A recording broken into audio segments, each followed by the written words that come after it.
Back here on Dennis's Squire, we finally got a replacement for the fuel sender, thankfully. So, working on replacing that right now. So here is our new stainless sending unit and our old original sending unit. I like how the screen is completely gone.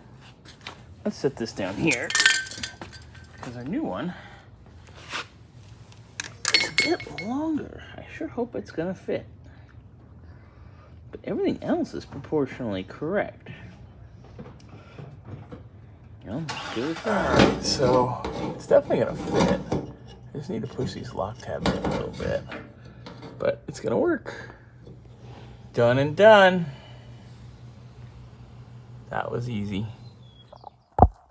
Oh my god, the fuel gauge moved! Before, it would just sit buried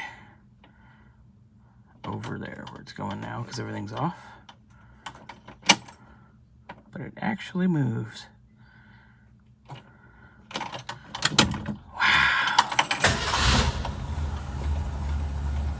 Holy cow. I gotta put some gas in this to test it more, but hooray!